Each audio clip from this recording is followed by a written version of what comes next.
Ahí Aquí. vamos. Bueno, buenos días, buenas tardes, buenas noches, nuevamente aquí desde la Cátedra de Datos UBA. No sabemos muy bien cuándo nos vas a visualizar, cuándo vas a volver a revisar este teórico. Hoy tenemos una invitada muy particular. En realidad esperamos todo un cuatrimestre para, digamos, entrevistarla. Ella es una colega de la carrera, es una egresada de la carrera de comunicación, es la doctora Flavia Costa. Buenas tardes, Flavia, buenos días, buenas noches, porque no sabemos la visualización cuándo viene. Tal cual. Bueno, hola Estela, hola Carolina, ¿qué tal? Hola a todos los que están aquí en sincronicidad y los que estén asincrónicos escuchando, ¿cómo están? Bueno, Espero que muy bien. bienvenida Flavia, y en realidad vos tenés una trayectoria que también después, más tarde, en algún momento de nuestra conversación, nos gustaría que nos nutras cómo fue tú, porque sos doctora en ciencias sociales, tenés una carrera de investigación muy interesante en el Gino Germani, en nuestra propia facultad, y esto también es muy rico para el grupo de estudiantes que está con nosotros, y al mismo tiempo es un placer poder integrar ambas cátedras de las cuales formamos partes en la carrera y de poder, bueno, en este caso de informática y sociedad, de poder establecer lazos y al mismo tiempo puentes y, bueno, por supuesto, gracias a, vamos a dar cuenta de la convocatoria de hoy, que es también hablar de este hermoso libro, un hermoso libro donde Flavia, bueno, nos va a contar por qué Tecnoceno, cómo fue que empezó a coser, a hibanar estos capítulos de este libro, que es el libro que quizás muchas de nosotras y muchos de nosotros quisimos escribir y que Flavia nos lo regaló de antemano, ¿no? Y vino de antemano. Flavia, contanos cómo, Carito, por supuesto, está Caro Grufat con nosotros, nuestra adjunta de cátedra. Contanos un poco, Flavia, ¿cómo fue que surge Tecnoceno? ¿Por qué Tecnoceno hoy? Bueno, de nuevo, muchas gracias Estela, muchas gracias Carolina, muchas gracias Alejandro Litular, no presente, pero que está aquí también, y muchas gracias a ustedes que están escuchando. Estoy muy contenta, muy honrada por la invitación. Les decía recién a Estela y a Carolina, me parece muy importante realmente tender estos puentes dentro de la carrera y poder también transmitir algo de lo que la carrera también nos hizo a nosotros. No sé, Carolina, Estela, ustedes cómo lo ven, ¿no? Pero bueno, es nuestra vida, ¿no? Finalmente, ¿no? Es nuestra forma de vida también estar acá. Yo voy a confesar algo que me da vergüenza, pero desde el siglo pasado estamos acá, digamos, ¿no? Entonces, bueno, eso también es una elección, ¿no? Habitamos este espacio porque decidimos quedarnos aquí, es nuestra casa, por lo menos para mí es así. El equipo de trabajo en la cátedra de Cristian Ferrer fue, digamos, y espero que siga siendo mi familia, en buena medida, ¿no? Mis amigos, mi familia elegida, y estos temas que compartimos con la cátedra de datos o con las cátedras, bueno, son también los temas que nos han de alguna manera empujado a seguir investigando, a seguir estudiando. Son temas muy exigentes en el buen sentido, en que, bueno, ustedes saben bien, las tecnologías cambian todo el tiempo, no siempre son muy novedosas, pero uno tiene que estar actualizándose mucho. Y ese entrenamiento en la transformación de los propios modos de mirar aquello que tenemos delante, ¿no?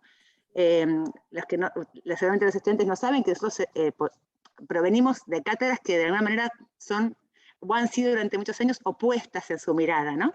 Y la posibilidad de encontrarnos aún en las diferencias de perspectiva, si quieren los apocalípticos y los integrados, los tecnofílicos y los tecnofóbicos, los luditas, ¿no? Y, poder a lo largo de todos estos años haber revisado las propias ideas, vuelto a mirar el objeto, vuelto a mirar el mundo en el que estábamos, que iba cambiando, bueno, nos encuentra, voy a decir otro anacronismo, como a Cerati y a Le Divididos, ¿cómo se llama? Ustedes recordarán ahora. Y a Moyo tocando juntos, digamos, ¿no? Porque ahí después de tanto tiempo somos los que seguimos trabajando en esto y nos encontramos a cada rato haciendo lo mismo, y ahí nos damos cuenta que en verdad somos parte del mismo equipo, a pesar de las diferencias, ¿no? Entonces, también me da mucho alivio, eso también lo contaba en otra presentación hace poco de un libro de Rosana Cabello, que es una antropóloga, ¿no? Más bien, más etnografía, antropología de técnico. Menos mal que hay personas que ven otra cosa que lo que veo yo, porque Si todos viéramos lo mismo, en parte no tendríamos trabajo. Y al mismo tiempo yo suelo ser como la mirada crítica. Nosotros venimos a encarnar esa mirada muy crítica, un poquito a veces apocalíptica, parece eso. Yo vengo a decir que no es apocalíptica ni catastrofista, sino que vemos los desafíos, los problemas que tenemos que visualizar. Y menos mal que no todos ven lo mismo, ¿no? Porque también eso hace que podamos tener una conversación mucho más rica y ver más. En realidad nadie ve solo, ¿no? Cada uno ve una parte, y gracias a eso podemos armar una mirada de conjunto. ¿Cómo llegamos a Tecnoceno? Bueno, Tecnoceno es un libro que salió, ahora se cumple un año. El año pasado, noviembre del año pasado, tiene que ver con una intervención que me di cuenta o sentía que tenía que hacer, y que tiene que ver con la pandemia del coronavirus. Por supuesto, es el producto de muchos años de investigación, y sobre todo de los últimos 5 años de investigación, entre el 2016 y ahora, ¿no? Y el 21. Fui reuniendo materiales particularmente sobre temas de tecnología y vigilancia, arte, tecnología y vigilancia comportamental, si quieren, ¿no? Y vigilancia genética o biométrica, y la combinación de esos dos cruces, por un lado. Por otro lado, algo un poco más largo aliento que venía de mi tesis doctoral, el capítulo más difícil para mí de mi tesis doctoral, que tenía que ver con las formas de vida infotecnológicas, cómo tratar de describir nuestras formas de vida contemporáneas, cómo intentar hacer eso, una suerte de descripción, de base descriptiva a partir de la cual poder hacer luego sí una interpretación, un análisis, tratar de no ir hacia lo que vemos, hacia el objeto, desde los supuestos de la investigación, desde los supuestos de la bibliografía, desde lo que ya sabemos que vamos a encontrar, porque nos lo vienen diciendo los autores, sino tratando, por el contrario, de observar aquello que está ocurriendo, y de describirlo, y que en la descripción, ¿no? En esa descripción densa, un poco bergsiana, ¿no? Que en la descripción de lo que ocurre empezaran a aparecer las manifestaciones más evidentes de la discontinuidad, del salto que estábamos atravesando. En parte también porque, bueno, nuestra perspectiva teórica, en mi caso, por lo menos que soy también, entre otras cosas, Foucaultiana, tratamos de ver la continuidad, ¿no? Las genealogías, las arqueologías, pero en esas continuidades tratar de enmarcar los momentos de discontinuidad. Eso es como metodológicamente, preferimos, en vez de hablar de la historia de lo mismo, encontrar los momentos de discontinuidad, ¿no? Marcar cuándo hay un pequeño o un gran cambio histórico. La pandemia creo que a todos nos pasó, pero a nosotros también, nos hizo esa pregunta, ¿no? Bueno, ¿en qué serie poner este acontecimiento tan disruptivo, tan dislocador? Todos lo recordamos, pero hagamos rápido el ejercicio, ¿no? Entre diciembre de 2019 y enero de 2020 nos enterábamos que en las antípodas, en una región central de China, allá lejos, había una nueva neumonía infecciosa parecida a la gripe A, parecida al SARS de Medio Oriente. En febrero ya eso estaba en Europa, en el norte de Italia, ¿no? Y el 11 de marzo del 2020 ya la Organización Mundial de la Salud decreta que es una pandemia, es decir, que hay más de 40 y pico de países involucrados, y que por lo tanto se propone medidas de aislamiento. El 20 de marzo en la Argentina se declara el aislamiento preventivo social obligatorio, social preventivo obligatorio. De ahí a un mes, hasta abril, el 35% aproximadamente de la población del mundo entero estaba dentro de su casa, y el 93% tenía algún tipo de limitación de movimiento.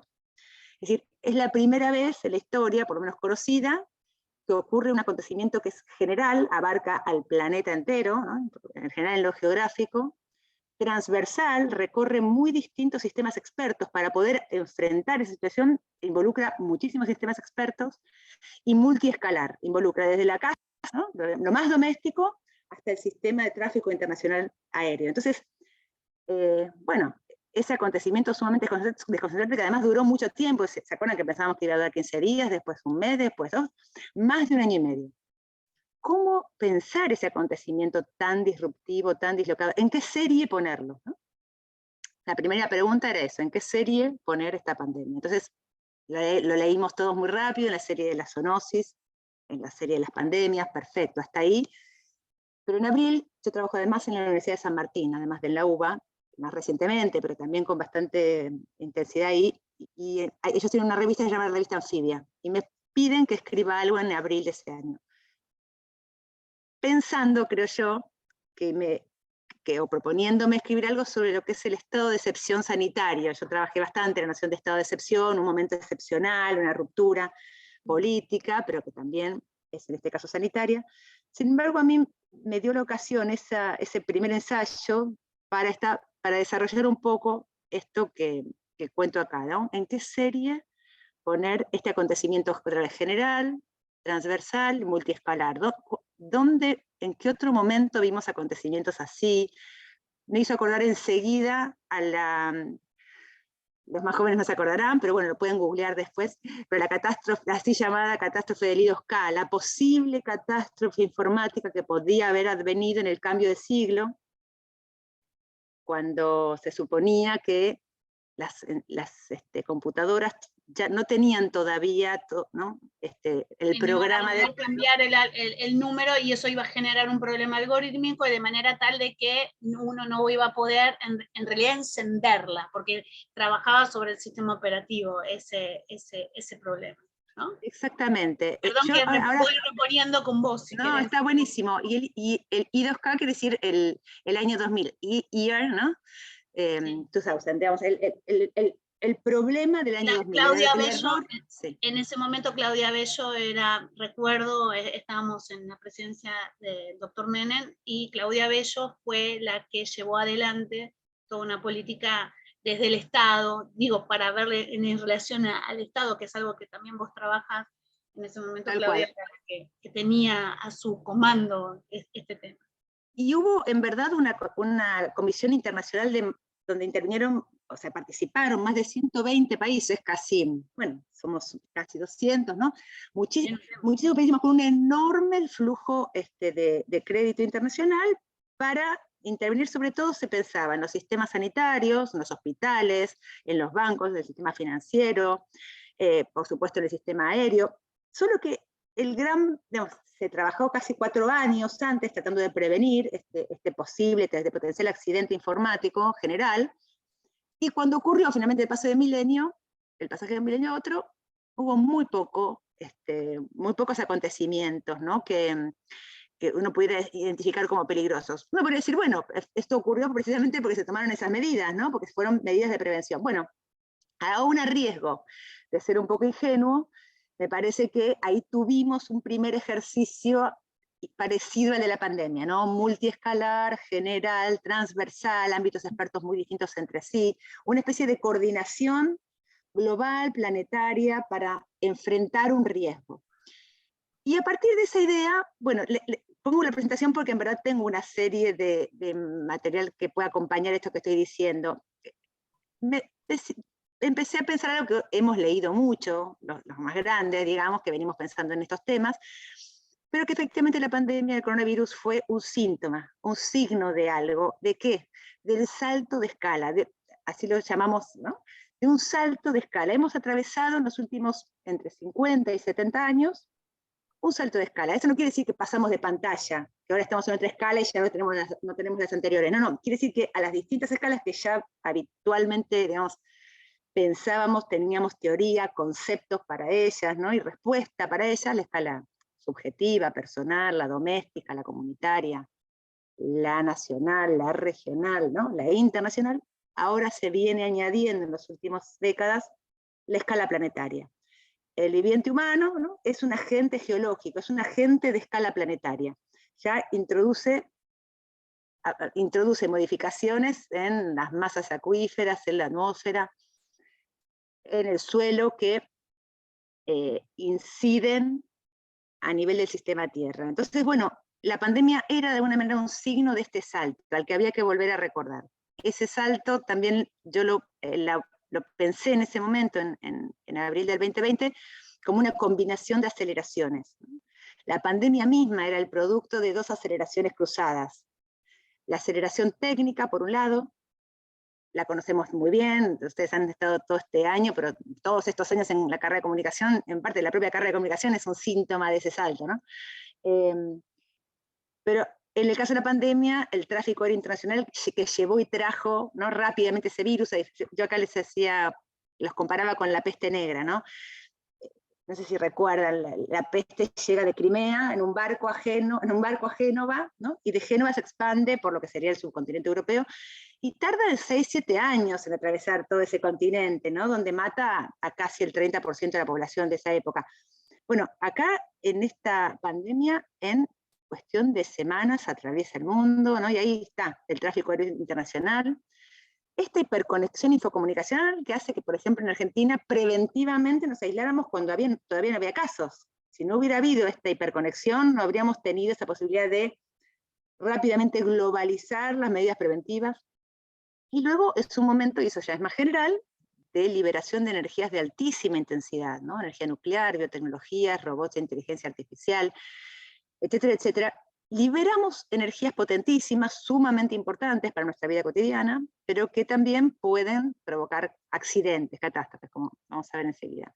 Pero por otro lado tenemos también la aceleración del bios, ¿no?, de la vida, vamos a decirlo así un poco en general, un poco imprecisamente, humana y no humana. Digo precisamente porque el virus no podríamos decir que es vivo, ¿no? Sabemos que los virus no son exactamente lo vivo, pero este virus era más contagioso que otros, ¿no? Y vieron que en sus sucesivas mutaciones fue cada vez más contagioso, pero además teníamos algunos factores de los que ya estábamos prevenidos, y ustedes, por lo que me contaban Carolina y Estela, ya vienen pensando en esto cuando estuvieron este cuatrimestre pensando el cambio climático, el antropoceno, ¿no?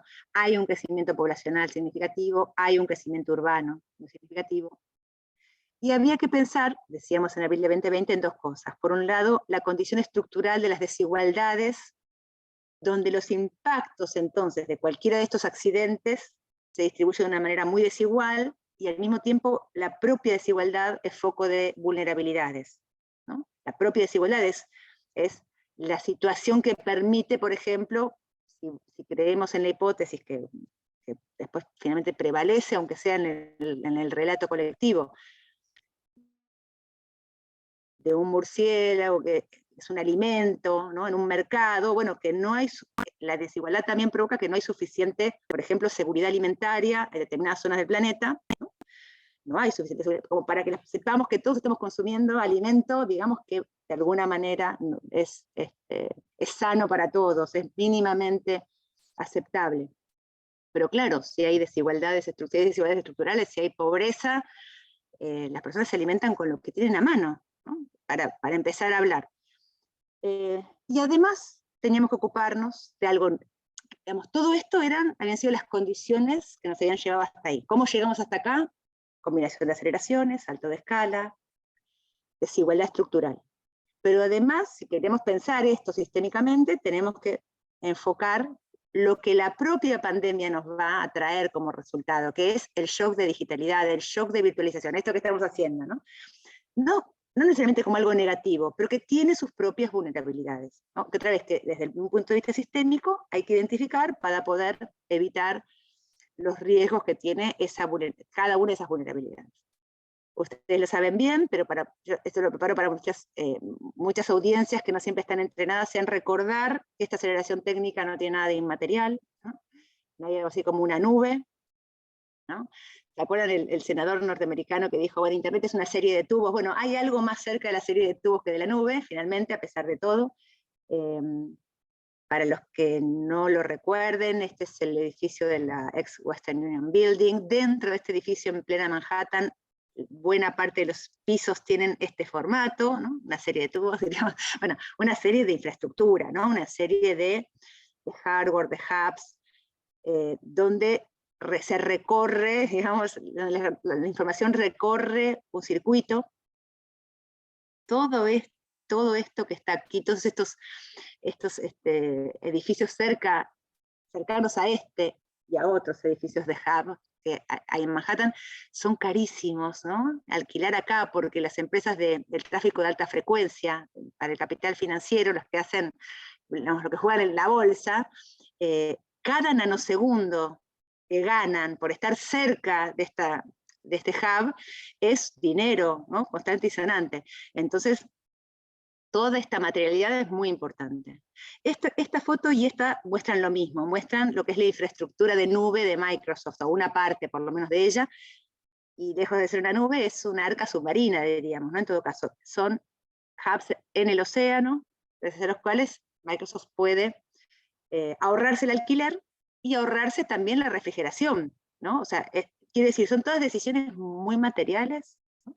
Muy concretas, muy ingenieriles, que son también la condición de posibilidad técnica, material, de esto que estamos atravesando, y también de nuestra posibilidad de seguir habitando el mundo a pesar de la pandemia, ¿no? Comunicándonos gracias a estas infraestructuras. Del otro lado decíamos el crecimiento del BIOS, la aceleración del BIOS, y acá hay un gráfico que nos muestra, en 1800 éramos 1.000 millones de personas en el mundo. Para triplicar esa cifra pasaron 160 años, recién en 1960 pasamos a ser 3.000 millones de seres humanos en el mundo. Y entre 1960 y hoy estamos en casi 8.000, o sea que esa cifra se multiplicó por 2,6, 2,7 en 60 años, ¿no? Lo cual habla de una aceleración, y bueno, la curva muestra eso, una gran aceleración en ese crecimiento, que además coincide con la urbanización. En 1950-60, de esos 3.000 millones, un tercio, o sea, 1.000 millones vivían en ciudades. Hoy, esto es una proyección del 2004, pero la seguimos usando porque es una proyección que se sigue, digamos, mostrando eficaz, ¿no? Porque efectivamente hoy estamos en el 56, 57% de los casi 8.000 millones viviendo en ciudades, es decir, casi 4.500 millones de personas. En muy poco tiempo, la urbanización creció muchísimo. En Argentina, el 92%. De una población muy pequeña relativamente para nosotros somos el 8º país más grande del mundo en territorio. O sea, ustedes dirán, bueno, la Antártida no es habitable, ok, pero somos un país muy grande, ¿no? Con una densidad de población relativamente baja. El 92% de la población argentina vive en ciudades. Entre el 35 y el 38% de la totalidad vive en lo que llamamos la región metropolitana de Buenos Aires, es decir, Buenos Aires, Gran Buenos Aires, La Plata, Gran La Plata. Esa concentración, esa cabeza de Goliat, como se llamaba, ¿no? Ese tema de Estrada, hace que además para la Argentina esto sea particularmente significativo. Piensen, si estamos pensando en una pandemia, esa concentración es una vulnerabilidad gigante, ¿no?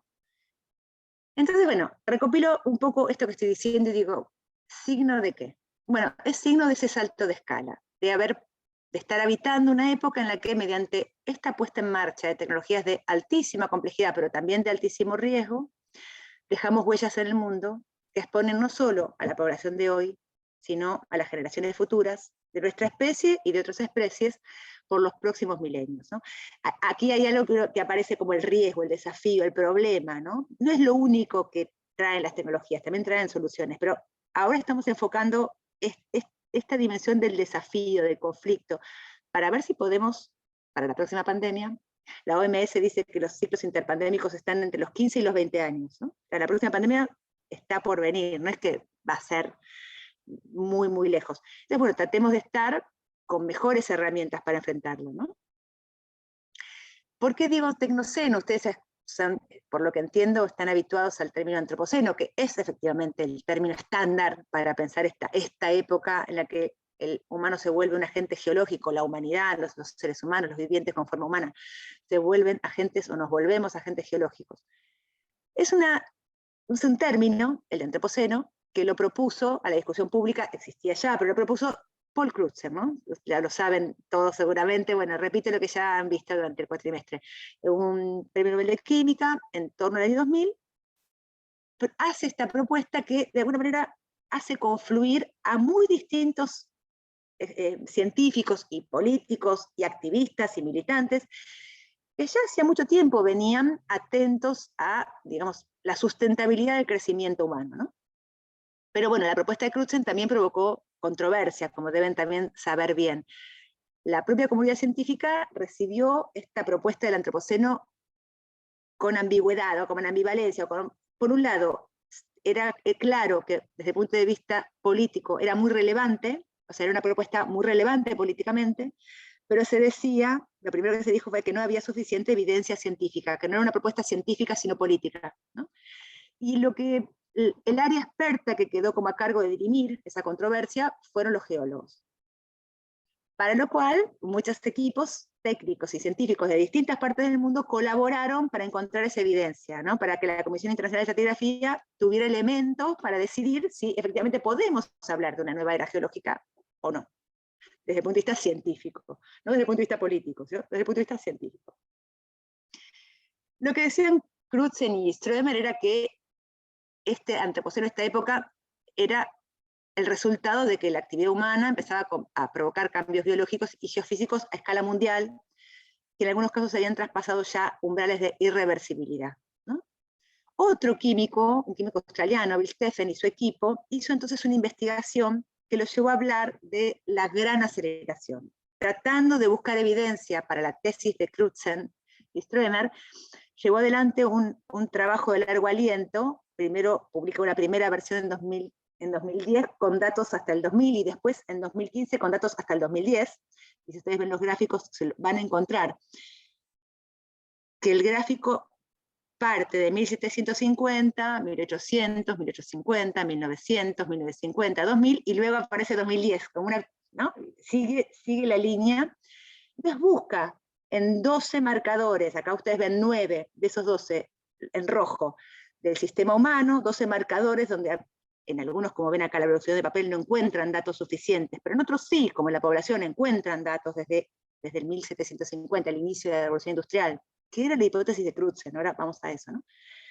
Y otros 12 marcadores en azul que tienen que ver, refieren al sistema Tierra. Entonces, en cuanto al sistema humano, crecimiento de población, como vimos recién, población urbana, aumento del PBI, del Producto Bruto Interno Global, consumo de agua potable, producción de papel, turismo internacional, consumo de fertilizantes. Y en cuanto al sistema Tierra, por ejemplo, capturas pesqueras, acidificación de los océanos, que se vuelven más ácidos, ¿no? Entonces eso también tiene efectos en lo que vemos acá, pérdida de biodiversidad, pérdida de bosques tropicales, emisiones de dióxido de carbono. Entonces, bueno, empiezan a hacer curvas, ¿no? Y encontrar como evidencia. ¿Y qué encuentran? Crutzen decía, a esto me adelanto lo que él se iba a mostrar, pero que seguro ya también lo vieron, que esta era el antropoceno. Una de las preguntas era, ¿cuándo comienza? Decía, bueno, la revolución industrial es el momento, ¿no?, de despegue. Lo que hace Stephen entonces es tratar de construir evidencia para eso, y lo que se encuentra es que no es exactamente la revolución industrial, sino, si ven esta línea de puntos, que consistentemente en torno a 1950, la curva aumenta en prácticamente todas las marcaciones, ¿no? Entonces, dice que en torno a 1950 se produce esta gran aceleración, lo llama el equipo de Stephen. Y hace otro gráfico donde muestra cuáles serían esos umbrales de irreversibilidad, ¿no? Los que ya parecen como más graves o más irreversibles, a menos que alguna tecnología pudiera recuperar especies perdidas. Ya sabemos hoy que hay un 9% de las especies animales conocidas que ya ha desaparecido, y que hay un 16% que están en vías de extinción. O sea, tenemos más de un 20, casi un 25%, 26% de las especies animales registradas. Hay otras no registradas, vieron que, bueno, las fosas oceánicas, no todo está registrado, pero de las conocidas, ya hay algunas que, insisto, a menos que haya una intervención tecnológica novedosa, tipo Jurassic Park, ¿no? No es reversible ese acontecimiento. Lo mismo con las transformaciones o las alteraciones del ciclo biogeoquímico. Otras, en cambio, están el cambio climático, ¿no?, los cambios en el sistema de tierras, que están críticas, pero todavía no han atravesado esta línea roja, ¿no? Pero bueno, simplemente como material que, si quieren profundizar, tienen ahí para mirar. Acá están como las cuatro indicaciones, perdón, de cuáles eran las posibles periodizaciones, ¿no? La de Crutzen era la larga revolución industrial, ¿no? Él decía, bueno, el inicio del antropoceno es entre la máquina a vapor, ¿se acuerdan? Hobsbawm, 1750, ¿no? La máquina a vapor, Manchester, Inglaterra, bueno, hasta el uso a gran escala de las energías fósiles como el carbón, el petróleo, pero también la electricidad a fines del siglo XIX. Entonces, bueno, ese largo siglo y medio dan inicio. Como vemos recién, no me voy a detener mucho acá, la Comisión Internacional de Estratigrafía se basa en parte en estas mediciones de Stephen, pero también se basa en el hallazgo de hormigón, plástico y sobre todo plutonio radioactivo proveniente de las pruebas de la energía nuclear civil posteriores a la Segunda Guerra, para decir, que eso que lo encuentran en distintos puntos del planeta, para decir, efectivamente, hay cambios geológicos, ¿no? Hay cambio, hay sedimento humano que no se va a revertir por los próximos miles y miles de años. Entonces, en el año 2019, en una votación que no es la definitiva, falta todavía, por lo menos dos votaciones más, pero, o por lo menos una y seguramente dos. Pero esta ya da una indicación muy favorable a la hipótesis del antropoceno. El 88% del equipo de la Comisión Internacional de Estratigrafía dice que efectivamente hay evidencia para hablar de una nueva era. Flavia, te interrumpo un segundo. Sí, claro, cómo no. Le estábamos recordando recién a los estudiantes por el chat que algo que estuvimos trabajando mucho, pues estuvimos con una representante del IPCC, una meteoróloga argentina, algunas cuestiones referidas que justamente la problemática de la descarbonización y justamente los términos de calentamiento global y cambio climático comienzan, como vos muy bien decís, en principio con todos los análisis que hay alrededor sobre el término antropoceno, pero también sobre los lineamientos de Bush y sobre las evidencias de la curva de Kelvin, que señalaba justamente por primera vez la evidencia del incremento de dióxido de carbono en la atmósfera, ¿no? Estas curvas que se hicieron en Hawái que van mostrando por primera vez la continuidad y el incremento del cambio de temperatura. Y una de las cosas que nosotros también trabajábamos en otros espacios de teóricos era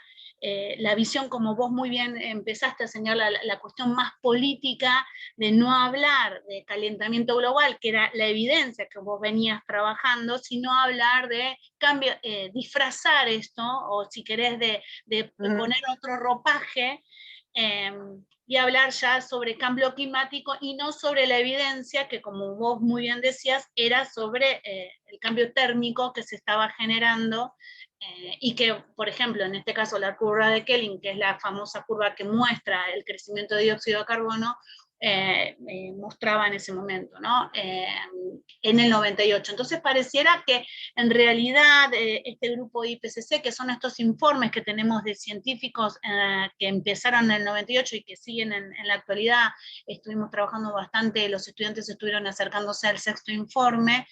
Bueno, el IPCC es justamente un grupo intergubernamental que tiene que ver con un pedido de Naciones Unidas y un grupo de la Organización Meteorológica Mundial. Que esto empieza hace, bueno, hace más de casi 25 años, ¿no? Total, claro. No son términos que aparecen de la nada, ni no tenemos a Crutzen que empiezan desde la nada, sino son... No, y de hecho, si piensan... Y sumamente complejos de lo interesante acá es la complejidad de las diferentes disciplinas mostrando cada una la evidencia que van encontrando. Claro, que van encontrando desde cada uno, desde su espacio y al mismo tiempo desde lo político, vos como buena señalaste, sí. información Foucaultiana, desde el diseño de biopoder, empezar a decir, bueno, cambiemos los términos, no hablemos de... Porque esto nos compromete a hacer una revisión sobre el tema de la emisión, y si yo hago una revisión sobre el dióxido de carbono y el tipo de modelo productivo que estoy teniendo, eso me refiere a hacer una revisión sobre patrones que no puedo modificar al instante, sino me llevan muchísimo tiempo, y al mismo tiempo esto tiene que ver con alfabetizaciones, modificaciones en la estructura productiva, o sea, no es tan fácil cambiar un patrón productivo. No, para nada. No, y también me acordaba que, por ejemplo, Paul Virilio, desde la teoría se hablaba de huella ecológica, y si ustedes buscan van a encontrar mucha documentación sobre la llamada huella ecológica. O sea, hay distintas líneas de trabajo, desde el urbanismo hasta, como bien decía Estela recién, hasta Naciones Unidas y medio ambiente, digamos, vienen trabajando en esta cuestión por lo menos desde la década del 70 del siglo pasado. Lo que pasa es que, bueno, en un momento se vuelve una controversia pública y como también de gran escala, ¿no? Empieza a tomar una centralidad en el debate público que obliga entonces a las comisiones científicas a expedirse, ¿no? A tener que tomar posición. En particular, lo que me interesa a mí cuando tomo una sugerencia que tanto dos filósofos, ¿no? Peter Sloterdijk, que es un alemán, Jacques Lugnancy, que es un francés, en 2015 ya dicen, bueno, si estamos hablando de antropoceno, podríamos hablar de capitaloceno, como dicen algunos autores en Argentina, por ejemplo, Maristela Svampa trabaja mucho la idea de que, bueno, vuelvo acá, que en verdad para pensar en la evolución industrial hay que pensar en la acumulación primitiva del capital, ¿no? Ahí vamos. Muy complejo. Entonces, bueno, están los que hablan de capitaloceno y buscan allí donde no necesariamente el factor desencadenante o la causa, sino dónde intervenir, dónde es posible una intervención. Pero también estamos, entonces, al mismo tiempo y sin excluir estas otras, decimos, bueno, pero si efectivamente hablamos de residuos radioactivos de plutonio, hablamos de hormigón, hablamos de plástico, lo que tenemos que pensar también es que este antropoceno es un tecnoceno, tiene que ver con el tipo de tecnologías que estamos liberando. Y otra vez, ¿por qué a mí me interesaba enfatizar, además de porque es un área en la que soy más bien experta, pero por qué me interesaba enfatizar este aspecto, o declinar el término antropoceno también como un tecnoceno?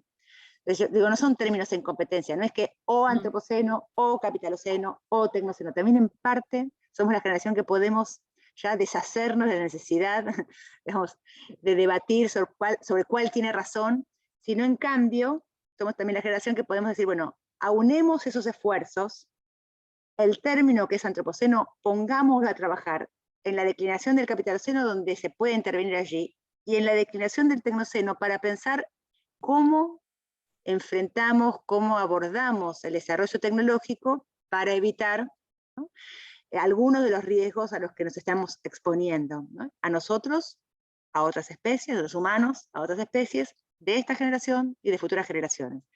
Es no solamente prestar atención al factor desencadenante, ¿no?, a la causa, sino mirar el aspecto, la dimensión, ¿no?, la gran área en la que podemos intervenir si pensamos efectivamente que estamos en condiciones de diseñar alternativas de un futuro mejor. Flavia, El otro, sí, una sola cosa más. El otro aspecto que me interesaba en la hipótesis del tecnoceno, en particular a mí, era incluir dentro de estas tecnologías de altísima complejidad, de altísima intensidad, ¿no?, pero también de alto riesgo, a las tecnologías infocomunicacionales, traerlas a la conversación, porque siempre se habla de las industrias petroquímicas, la industria nuclear, la industria biotecnológica. Me parece que, como venimos de la comunicación, también sabemos que parte de este juego se juega si prestamos atención a las tecnologías infocomunicacionales, si no las dejamos de lado, si no las convertimos meramente en transmisoras de información. Son la infraestructura material del cambio del modo de producción capitalista, ¿no? Del fordismo al posfordismo, una de las condiciones materiales son las tecnologías de la comunicación. Y además son parte de la tecnología fundamental para la creación de una suerte de opinión pública común, ¿no?, para las energías psíquico-colectivas, digamos, ¿no? Entonces, para la transmisión de esas energías psíquico-colectivas, para el desencadenamiento o la prevención de olas de contagio colectivo. Entonces, son también tecnologías de alta intensidad. En eso era para mí muy importante hacer comparecer en esta conversación a las tecnologías infocomunicacionales. Somos parte del equipo experto que tenemos que estar en esta conversación. Ahora sí, Carolina, perdón. No, iba a sumar un poco también en la línea de lo que, bueno, vos planteás, el tema del desafío, o sea, quizás conceptos como el tecnoceno o el antropoceno implicaba también una mirada en algún punto integral, una mirada, digamos, ecológica, más transversal, más compleja, y que tal vez eso encarnaba un desafío en sí mismo desde el punto de vista científico también, ¿no? Porque es un poco lo que vos decís como, bueno, cuando decís se encontraron la Tierra y el mundo, ¿no? En el sentido de, bueno, se encontraron dos culturas científicas, y digamos, y construir esa mirada integral de alguna manera sigue siendo un desafío todavía, ¿no? Digamos, que tiene un montón de construcción por delante, y bueno, y ahí pienso que tal vez conceptos como el capitaloceno todavía estaban en la órbita de una mirada más política, más sociológica, en algún sentido más familiar, ¿no? Sí, sí, totalmente, ¿no? Y también muy necesaria, ¿no? Por eso digo, para mí me parece importante no pensar que son términos en competencia.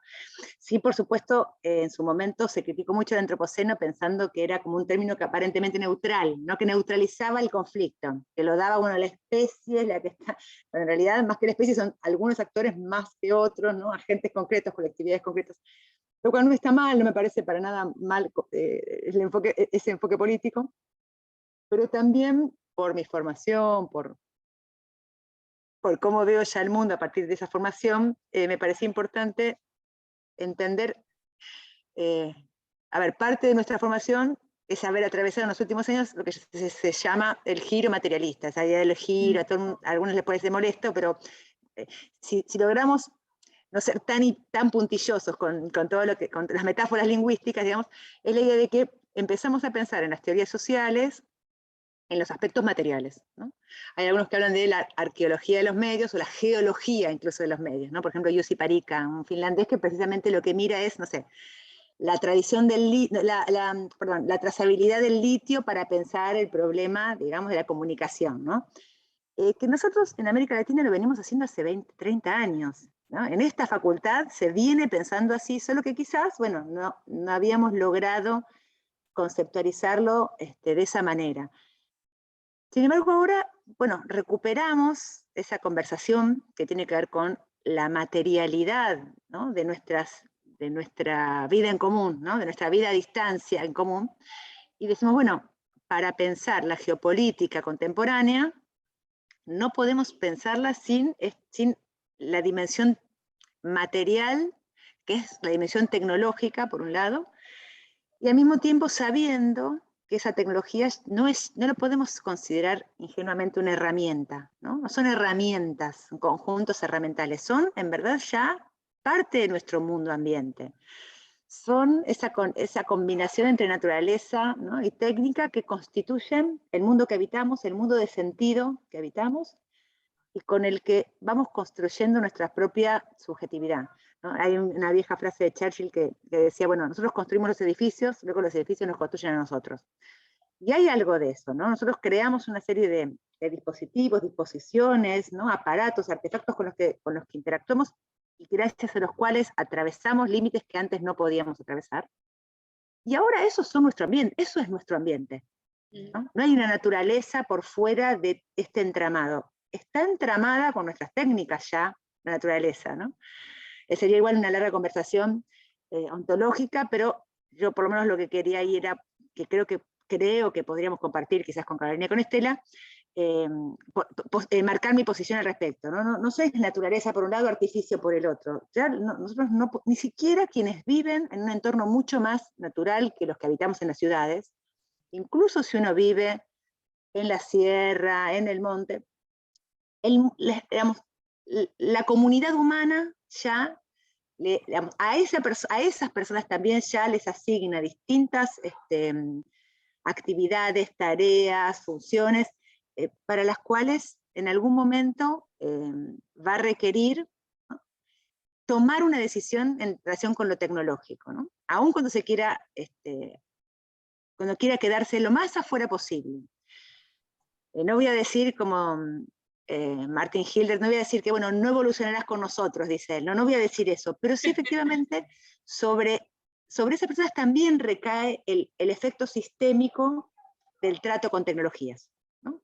Por ejemplo, no sé, transformaciones en el trabajo, transformaciones en la relación con los demás, en el modo, no sé, en los modos, digamos, sí, en la política. En la misma mirada y en ese proceso de co-construcción ya está mediatizado. Ya está mediatizado. Entonces, bueno, ese es el mundo con el que estamos hoy interactuando. Datos que ustedes seguramente conocen, bueno, volvemos a la cantidad de habitantes, 7.900 millones de habitantes para enero del 2022, 57% de ese conjunto vivimos en ciudades. casi 5.000 millones con acceso a Internet, lo cual por supuesto es muy interesante, mucho mejor que hace unos años. Miren, acá eran 2.000, ¿no? En el año 2012 eran 2.100 millones. Ahora somos casi 5.000. Un crecimiento muy grande, pero también recordamos que hay casi 2.000, 3.000 millones de personas que han pasado la pandemia sin Internet, ¿no? Es un número todavía muy grande. En la Argentina ese número se achica muchísimo, estamos en torno al 82% de penetración de Internet en la comunidad, pero aún así casi un 20% de argentinos pasaron 2 años de pandemia sin acceso a Internet, sin acceso, ¿no? Directamente. Si uno piensa, bueno, el crecimiento interanual 2021-2022, viene constante, crecimiento poblacional, casi el doble es el crecimiento de uso de celulares, casi por 4 el uso de Internet, casi por 10 el uso de medios sociales, ¿no? Desde WhatsApp hasta blogs, pero también comercio electrónico entran a veces en estos medios sociales, algunas plataformas de comercio electrónico también, por 10, ¿no? Y si vemos entonces esta curva de la última década, uno que hubiera dicho, yo lo hubiera afirmado en el 2020, entre 2020 y 2021 la curva de acceso a Internet va a subir. Efectivamente subió de 4,9 a 7,7, pero hubo otros años en que subió más, en el 2016, en el 2015, en el 2013, en el 2012. Es decir, no, la pandemia no hizo lo que hubiéramos imaginado, ¿no? Un salto hacia adelante gigante. Quizás es requete hipotético, es todo para probar, pero quizás estamos llegando al techo de cristal de la desigualdad en relación con el acceso a Internet, ¿no? Estamos tocando un techo de desigualdad, y eso sería, bueno, si pudiéramos pensar eso y comprobar algo así, hay que actuar ahí también, ¿no? Fuertemente. Como vamos a ver dentro de un rato, y seguro, a lo largo de la carrera, todos ustedes lo habrán escuchado, las famosas GAFAM, ¿no? El Google, Amazon, Facebook, Apple, Microsoft, pero también ahora Alibaba, Pinduoduo, ¿no? Porque nosotros decimos esto, pero en realidad son un conjunto más vasto, en verdad, de las grandes tecnológicas. Las Big Tech no son solamente estas, también son las de China, algunas de Rusia. O sea, tenés ahí, claro, todo el conglomerado asiático que es que acá no está, que lo vemos menos, lo conocemos menos, pero que también es fundamental.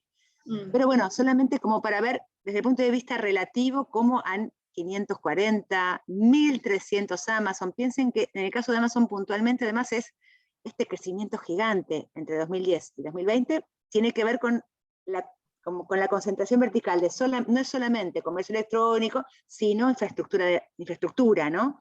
Una empresa que se ha dedicado a diversificarse, pero también a concentrarse en Internet. Y un cuadro de crecimiento, veíamos acá, relativo, pero también, absoluto en sí misma, pero también relativo. Entre 2005 y 2020, las 8 empresas más importantes, en 2005 eran de distintos sectores, ¿ven? General Electric, un conglomerado de distintas industrias, había 3 que son petroleras, el Citigroup, que es una financiera, una tecnológica, que era Microsoft, ¿no? Johnson & Johnson, una dedicada a la salud, ¿no? La farmacia, etc. Mientras que en 2020, solo una es una gran empresa del petróleo y las demás son todas empresas de tecnología, ¿no? O de comercio electrónico, de tecnología, ¿no? Plataformas, pero también infraestructura. Entonces, bueno, quiere decir que estas tecnologías, cuando digo tecnología, me estoy refiriendo a las tecnologías infocomunicacionales, a las que digo que tenemos que ponerlas dentro de la conversación. No para demonizarlas, sino para decir, estamos también hablando de esto que es nuestro campo de experticia, la gente de comunicación. Estamos también en la conversación del antropoceno. Recordarán seguramente el cuadro que hizo Mariano Zucker, fue de un colega de la facultad, pero un vecino de sociología, ¿no?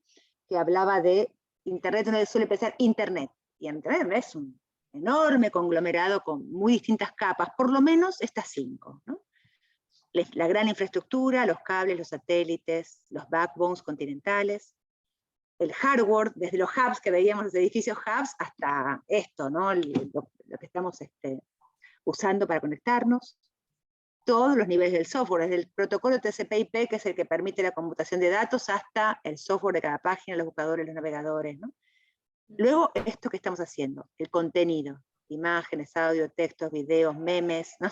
Entonces, y finalmente, los sistemas de gestión de esos contenidos, plataformas, portales, redes sociales, medios sociales, comunidades, bueno, lo que decíamos hace un momento, ¿no? La concentración vertical hace que empresas que están en el nivel 5 sean ahora propietarias, no sé, Google tiene 16 cables de los 430 y pico, ¿no? Submarinos, Amazon es dueña del 40% de la infraestructura de nube, entonces, bueno, esta concentración es una de las vulnerabilidades que estamos tratando de pensar, ¿no? Decíamos recién que una condición estructural eran las desigualdades, hay muy distintas desigualdades de edad, de género, la pandemia visibilizó también esa desigualdad, ¿no? Pero si nos concentráramos mínimamente solo en las socioeconómicas, hay 2 o 3 datos que son a veces como muy significativos, no son representativos, pero bueno, nos indican algo. Por un lado, 1/3 de la población mundial, hay que recordarlo siempre, no tienen acceso a agua potable en sus hogares. Es un dato para la pandemia central. 2/3 no tienen servicios sanitarios en sus hogares. En el año 2020, en enero del 2020, junto antes del Foro Mundial de Davos, la organización Oxfam publica que 2.153 personas físicas tenían ese año más riqueza, concentraban más riqueza que 4.600 millones de seres humanos más pobres del planeta, que 2/3 del planeta. Esta etapa de Forbes es de mayo del 2020, y cuenta que en los 2 meses de la pandemia que habían pasado hasta ahí, 25 de las personas más ricas del mundo habían incrementado su patrimonio en 250.000 millones de dólares. Para enero del 2021, el nuevo informe de Oxfam lo que nos dice es que ese año, el primer año pandémico, los 10 millonarios más ricos del mundo incrementaron su riqueza en cerca de 540.000 millones de dólares. Que son, por supuesto, empresarios de las telecomunicaciones, del comercio electrónico. Otra vez, no hay que demonizar esto, pero hay que entender que la pandemia también fue una ocasión para un flujo de recursos que quizás ahora, en este momento, tenemos que pensar qué vamos a hacer, ¿no? Para la próxima pandemia o en esta misma. Una de las hipótesis con las que trabajé en ese primer artículo del 2020, de abril del 2020, era que la pandemia era un accidente normal, de esta nueva era del tecnoceno, de esta era del salto de escala. Era un tipo de accidente previsible, pero inevitable, de los que hablaba ya Charles Pirro, que es un sociólogo de las organizaciones, que a partir de un accidente nuclear, en ese momento, en el año 79, en 3 Mile Island, en Pensilvania, en una planta nuclear, tiene un accidente, hay menos emisión que en Chernóbil, es el tercero todavía igual, sin embargo, más, digamos, accidente nuclear más importante después de Chernóbil, el 86, y Fukushima, el 2011, por lo menos de los conocidos por nosotros, ¿no? También siempre hay que poder hacer esa salvedad. A partir de la investigación de ese accidente, Pirro desarrolla la idea de que estas industrias de alto riesgo, las industrias tecnológicas de alto riesgo, para convivir con ellas tenemos que aceptar que va a haber accidentes normales, dice él, o accidentes sistémicos. Accidentes que son inherentes, Virilio o Paul Virilio lo decía de otra manera, él decía, cada tecnología inventa también su accidente específico, ¿no? Es decir, con el tren se inventa el descarrilamiento, con el avión se inventa el accidente aéreo, ¿no? Hay un nuevo accidente con cada industria. Entonces, lo que dice Pirro es que estos sistemas sociotécnicos complejos, lo llama así, ¿no? Tienen accidentes específicos. Insisto, no son un sabotaje, no es una negligencia, no es que alguien hizo algo mal, que por supuesto puede ocurrir, pero ya cuando hablamos de tecnologías de alto riesgo, que haya una negligencia no es el final de la investigación. Ah, bueno, ahora la culpa es de tal operador. No, no. El diseño del sistema tiene que aceptar que los humanos somos falibles, que tenemos errores, que va a haber negligencias, y por lo tanto el diseño del sistema tiene que ser suficientemente robusto, tiene que tener suficientes defensas como para entender, ¿no? Anticipar las posibles negligencias, las posibles sabotajes. Imagínense un sistema financiero internacional que no tuviera en su diseño la idea de que lo van a querer sabotear, ¿no? Sería el peor sistema del mundo, digamos, no duraría ni un día. Los sistemas tienen que saber, sabemos todos, que va a haber sabotaje, que va a haber negligencias, que va a haber errores, y ante eso hay que hacer instrucción, hay que hacer reglamentos, pero también hay que construir defensas tecnológicas y sistémicas, ¿no? Es decir, sociotécnicas, humanos, ¿no? Trabajando en el diseño herramental de defensas frente a estos posibles accidentes. Son inevitables, pero son previsibles. Sabemos que van a ocurrir. Estos sistemas sociotécnicos complejos de los que habla Pirro, porque hay humanos, hay organizaciones humanas que diseñan, intervienen, actúan, son agentes, ¿no? Son los que están en la planta nuclear, pero son también el piloto del avión, son también los operadores de las industrias biotecnológicas, de las industrias infocomunicacionales, y son los sistemas, digamos, tecnológicos concretamente dichos, ¿no? Los aparatos, ¿no? Los algoritmos. Ese conjunto técnico, ese gran conjunto técnico que son estos sistemas sociotécnicos complejos, tienen dos características, dice Pirro. Por un lado, hay momentos del proceso que están fuertemente acoplados, dice él. ¿Qué quiere decir que están acoplados? Que una vez que se desencadena el proceso, no se puede detener rápidamente. No hay tecla off, no puedo apagarlo. Piensen en una corrida bancaria, piensen en un derrame de petróleo, piensen en un avión que está por despegar y supongan que en el momento del despegue él o los pilotos detectan que hay un motor que está roto. No pueden simplemente, frenar, porque se llevan por delante el aeropuerto o porque se caen en Ushuaia al mar. Tienen que despegar, dar una vuelta, a pesar de que el motor no ande, y volver a bajar. O sea, el proceso ya está desencadenado. No se puede frenar rápidamente. Entre otras cosas, porque hay, como dice ahí en la primera, hay secuencias invariantes. Hay que seguir el procedimiento y hay muy poca flexibilidad en algunos momentos, o para cambiar materiales, un avión puede tener 2 motores, pero no puede tener 20 motores, porque no despega, digamos, es antieconómico.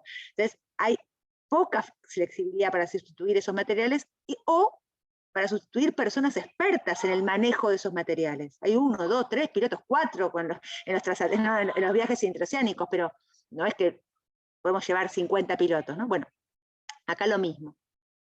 Por otro lado, aparece otro elemento que, tiene que ver con la técnica en sí misma, que es la complejidad en las interacciones. Podemos diseñar para anticiparnos a todas las interacciones que pueda haber en ese sistema, pero siempre va a haber algo. Siempre la tecnología abre algo que va a ser nuevo, que no lo hemos podido prever, ¿no? Lo imprevisible, siempre hay una dimensión imprevisible, ¿no? Entonces, ante esa complejidad interactiva, no sabemos qué puede ocurrir con todos los elementos todo el tiempo, en algún momento va a haber accidentes. Y por eso dice Pirro que son accidentes normales, porque tienen que ver con el funcionamiento de la industria, no con un error necesariamente, ¿no? Él supone accidente normal o accidente sistémico, que este accidente, que esta idea de accidente normal puede provocar cierta conmoción, ¿no?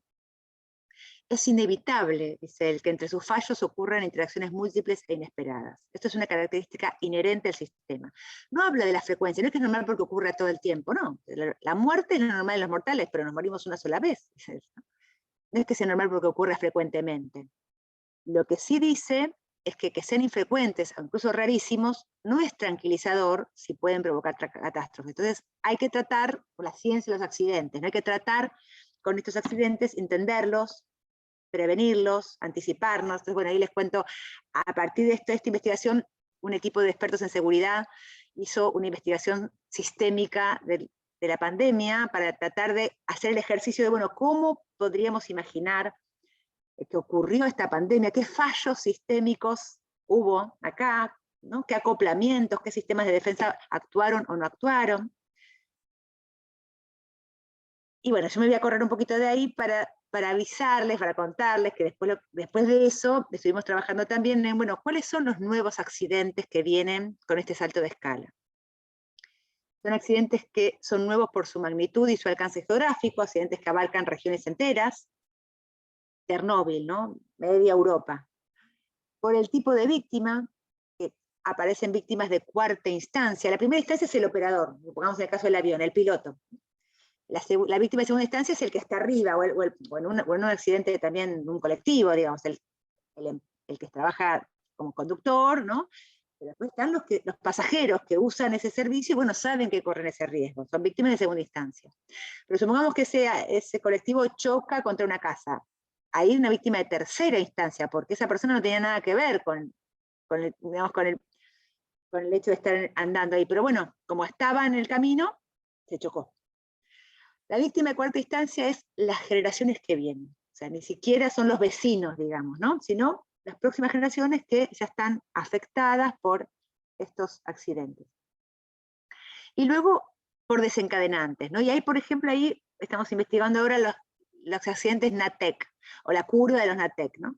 Que son los accidentes naturales que provocan accidentes tecnológicos. Fukushima fue un caso así, ¿no? Un terremoto que luego hace un tsunami, y ese tsunami es tanto más grande de las defensas previstas que, o sea, Fukushima tenía defensas para tsunami de 7 metros, este fue de 15, supera las defensas, ¿no? Y hay varios otros así ejemplos, que bueno, no me voy a detener, pero sí me importa, asociado a lo que ustedes han visto este cuatrimestre, que hay ya investigaciones que encuentran un vínculo indirecto entre accidentes NATEC y cambio climático. Entonces, se aconseja que en la planificación de gestión de riesgos de accidentes NATEC se consideren efectos potenciales del cambio climático. Y este consejo no son solamente para los dueños de las empresas o para las instalaciones, los operadores, sino también para los gobiernos, los socorristas. Hay que revisar las planificaciones atendiendo a cómo va a afectar el cambio climático el panorama de los riesgos de accidentes NATEC. Esto, Bueno, perdóname Flavia, pero también podría ser visto el tema de la gestión de riesgos como un derivado de las posibilidades de mayor anticipación o mayor predicción en algún sentido que también tenemos hoy, ¿no? Sí, porque, totalmente. Digo, Solo también, podemos medir esto porque hay tecnologías. Claro, porque llama mucho la atención que el tema de la noción de riesgo, ¿no? El otro sociólogo que nosotros leíamos, Innerarity, habla mucho de la gestión de riesgos, bueno, tenemos que decidir cuáles son los riesgos menores, pero también hay una realidad, que es que el riesgo se visibiliza a partir de la posibilidad de anticiparse, que eso quizás no existía antes, ¿no? Digo, para tratar de entender un poco cómo es que toma tanta forma esta idea, esta noción, esta preocupación. Sí, perdón, estoy contestando la pregunta que me decían acá. NATEC es eventos de origen natural, es el titulito en verde que tienen ahí en esta pantalla, pero yo ahí lo anoté. Eventos de origen natural que desencadenan accidentes tecnológicos, ¿no? Y sí, tal cual, hay algo de toda esta perspectiva que introduce dentro de nuestra conversación el desarrollo de estas gestiones de riesgo, ¿no? De estas gestiones de crisis. Les doy un ejemplo que, por ejemplo, en una tormenta tenés un cambio electromagnético y esto te puede generar un corte de energía, o una explosión solar puede generar también disrupciones en relación a justamente la fluctuación en un sistema eléctrico que te puede generar un cambio abrupto en un sistema de comunicaciones en términos de ruido. Entonces tenés accidentes, o sea, un accidente solar también, o una explosión solar, es uno de los roles en ciencia que se van investigando porque tienen, digamos, un impacto inmediato en lo terrestre. Pero por ejemplo, en los sistemas actuales de aeronavegación, doy un ejemplo y ya me cayó, Flavia, te estoy... No, todo bien, súper bien. En los sistemas actuales de aeronavegación, el tema del vapor, en términos de condensación, por ejemplo, en ciertas regiones del planeta, justamente por el derretimiento de la capa del Ártico, está generando accidentes de turbulencias inesperadas que no se pueden visualizar a través de radares. Entonces se toman decisiones a nivel de aeronavegación nuevas que antes, por la altura en la cual se está navegando, que actualmente se están revisando.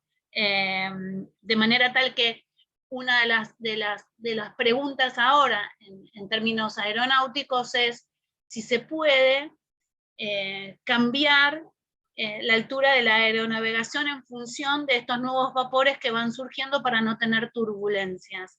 Y una de las respuestas es, en función de del tipo de acopio de combustible y de las rutas aéreas, al momento no es posible variar, ¿se entiende? El tipo de ruta y la altura de navegación, porque, digamos, no, es un dato nuevo que se está manifestando de manera tal que estos motores no podrían subir, digamos, el avión no puede ir más arriba porque el motor tampoco te lo aguanta, ni puede ir más abajo, porque tiene que ver con las rutas aerocomerciales. Entonces, este fenómeno mínimo, que puede ser, en este caso, la condensación de vapor, visto como fenómeno de origen natural, desencadena un futuro accidente que, bueno, son los no que estamos previsto.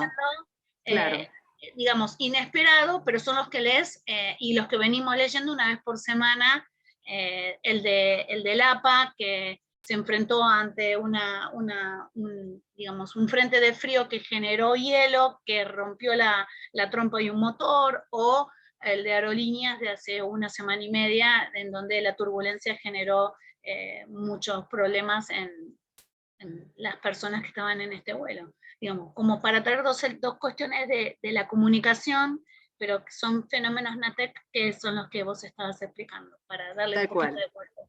No, buenísimo, buenísimo. Nada, acá simplemente una curva que tenía que ver con que cómo a partir del año 46-50 se empiezan a registrar accidentes de gran magnitud con víctimas de cuarta instancia, digamos, donde ya hay contaminación más severa, donde empieza a haber ese registro, ¿no? Pero también gracias a que ese registro, en torno a la década del 90-2000, en rojo está la cantidad de accidentes, perdón, en rojo la severidad y en azul la cantidad, empiezan a bajar los accidentes. Es decir, así como es más severo, pero también las gestiones de riesgo, las gestiones de seguridad empiezan a operar positivamente. Eso me parece en parte lo que decía Carolina, ¿no?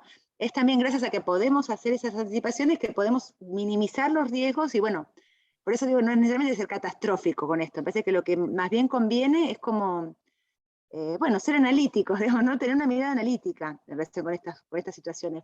En este mismo enfoque, y acá termino la perspectiva que para nosotros es más novedosa, para mí es más novedosa, pero que fue muy útil, muy productiva en estos años, el enfoque de la gestión de riesgos, gestión de crisis, análisis del accidente, análisis sistémico, también deriva en lecciones aprendidas. Es decir, bueno, ¿qué aprendimos de este episodio como para poder, para la próxima vez, tener una mejor respuesta, ¿no? Tener una mejor gestión de estas crisis y de estos riesgos? Pero bueno, en relación con la pandemia, hay distintos sistemas que habían intervenido, en todos ellos uno puede decir, bueno, hay que mejorar los sistemas de alarma, no ser como en China, pero tampoco como en otros países que se minimizó el caso, o que se escondió, o que se dijo, no, hay que pensar cómo el sistema científico trabaja con otros saberes socialmente construidos en estudios transversales, ¿no?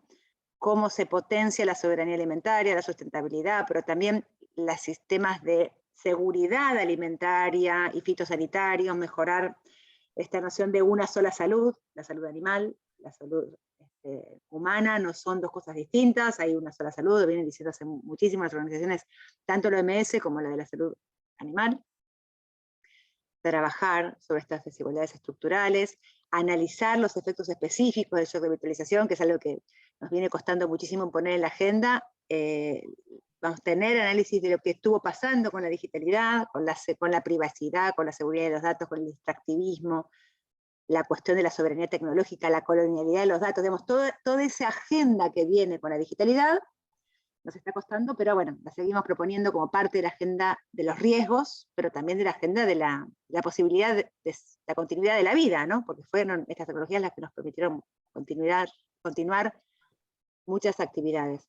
Y bueno, yo trabajo mucho con artistas, quizás ustedes lo saben, y una de las ideas es ver cómo construimos nuevas imágenes de lo posible, justamente, ¿no? No solamente imágenes distópicas, catastróficas, pero tampoco solamente las imágenes clásicas del transhumanismo, o sea, lo de Elon Musk, ¿no? ¿Cómo pensar otras imágenes, otras narrativas, si quieren, de tecnodiversidad o cosmotécnicas distintas, que no son solamente, digamos, las que están siempre en la publicidad, ¿no? Entonces, me parece que hay algo de nuestro esfuerzo también por imaginar estas tecnologías puestas a funcionar de otra manera. Ejercicios con nuestros estudiantes, nos proponían, bueno, en distintos espacios, qué hacer, ¿no? Cómo trabajar. Entonces, inspirados un poco en Bruno Latour, inspirada en Bruno Latour, había un par de preguntas que eran, bueno, por un lado, ejercicios de escala, ¿no? Bueno, ¿en qué sistemas actúo? Cierta toma de conciencia. Estamos en la universidad. Bueno, ¿ustedes saben cuántas universidades nacionales hay en Argentina? ¿Saben cuántas facultades hay en la UBA? ¿Sabemos cómo se constituye una universidad? ¿Cuáles son sus autoridades? ¿No? ¿Cómo funcionan? ¿Qué agentes tienen poder para introducir modificaciones en estos sistemas? ¿Quiénes dirimen controversias? Digo, tratar de entender más sistémicamente el espacio que habitamos, ¿no? El familiar, el barrial, el profesional, el político, ¿no? Bueno, ¿cómo son estos sistemas en los que actuamos, ¿no? También para entender y empezar a identificar dónde demandar, cómo demandar, ¿no? ¿Qué hacer? Y luego también, bueno, si quieren más subjetivamente o colectivamente, pero también cómo experimento esto que existe, y si quieren ahí me voy ya a la conversación sobre lo natural, lo artificial, ¿no? ¿Qué hacemos los agentes humanos, ¿no? La escala subjetiva, la escala personal, individual, frente a esta gran escala? ¿Cómo nos relacionamos con las distintas escalas? ¿Y qué hacer con esto que es el cuerpo todavía, ¿no? En relación con esto que es los procedimientos de investigación, ¿no? ¿Qué tiene que ver el cuerpo acá, ¿no? ¿Cómo trabajamos con esa experimentación acerca de lo que existe, esa sensibilidad acerca de lo que es? ¿Cómo lo otro, sea la otra especie, agentes no humanos, ¿no? Que no son simétricos, pero son operativos? ¿Cómo estamos tratando con ellos, ¿no? ¿Cómo experimentamos eso? Pero bueno, parte de los ejercicios de distintas audiencias, distintos ejercicios. Hay mucho más, si quieren, vulnerabilidades sistémicas relacionadas con la tecnología digital. En la agenda del shock de virtualización habíamos encontrado al menos 4 grandes rubros. El altísimo grado de concentración de las empresas Big Tech que operan como acoplamientos fuertes, como diría Birrow, ¿no? Cómo desacoplar estas concentraciones para que haya más agentes, para poder tener mayor capacidad de limitar y de, sobre todo, no solamente normar o legislar, sino tener capacidad de aplicar la ley, aplicar la norma, ¿no? O sea, porque la legislación funciona, a veces hay buenas legislaciones, pero ¿cómo la aplicamos? ¿Quién tiene la fuerza de aplicación de la ley frente a estas grandes tecnológicas? Luego, bueno, esta desigualdad socioeconómica que en el caso concreto de las tecnologías digitales se refleja en la inclusión y en la alfabetización digital, ¿no? No solamente incluirnos como consumidores, sino incluirnos como productores de contenido, como pequeños empresarios, como, ¿no? Productores de alternativas de software libre. Bueno, digo, lo que ya se sabe como distintas maneras de apropiarnos y de adoptar las tecnologías. La ciencia y la tecnología comunitaria, la ciencia abierta, bueno, todos estos problemas que me parece que van también en la idea de la desigualdad y de equilibrar un poco, interferir un poco en esa desigualdad. El otro gran problema de estas tecnologías es esa opacidad, pero no es las tecnologías, es la escala también, ¿no? Entonces, los sistemas son opacos para nosotros.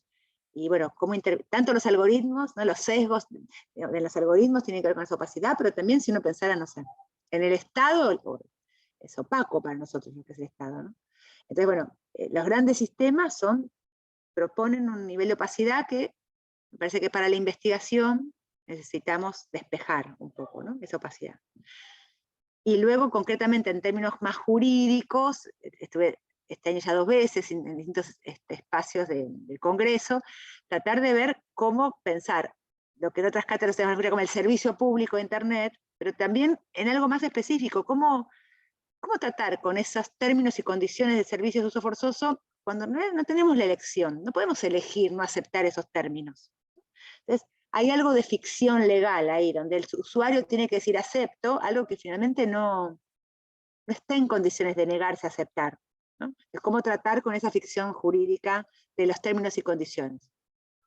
4 líneas muy grandes, cada una de ellas tiene muchas líneas de acción, pero bueno, yo hasta ahí me quedo, bueno, me había trabajado un poco con la opacidad, he estado trabajando ahí, la securitización también de esos espacios opacos, algunos que están particularmente securitizados, ¿no? No se puede acceder a esa información, ¿no?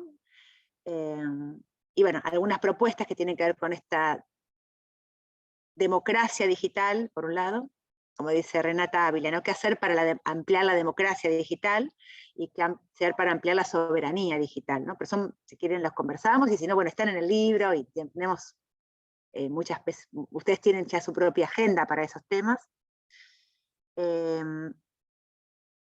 Cuando vayan a Informática y Sociedad, si eligen la cátedra de Ferrer, van a ver que tenemos como una línea, un marco general para pensar esto, que tiene que ver con la perspectiva biopolítica. Bueno, ya lo dejo para la vez que viene, el cuatrimestre próximo, o el año 2023 o 2024. Y sí, solo título, la dimensión de los otros accidentes que tienen que ver con la inteligencia artificial, con ese famoso poder inhumano de la superinteligencia y tal, que aparece como un gran espectro, ¿no? Como un gran fantasma, como un gran temor, pero que simplemente es llevar la hipótesis de la gran aceleración también a las tecnologías de la inteligencia artificial. Entonces, bueno, ¿qué estamos haciendo con eso? ¿Cómo lo imaginamos? ¿Cómo lo podemos pensar? Es parte de lo que, bueno, también del desafío que viene, ¿no? Yo ahí cierro lo que traje, que es un montón, pero bueno, no los quiero abrumar, pero no quería dejar de, ya que me habían invitado, de contarles un poco en lo que había estado pensando estos 2 años. Quizás hay preguntas, estaría bueno que se puedan habilitar el micrófono. Yo tenía una preguntita vinculado a esto. Súper interesante el cruce con las estéticas, Flavia, todo el tema de lo artístico, ¿no? Como ver también ahí, es un poco algo tratábamos también de trabajar en algún teórico.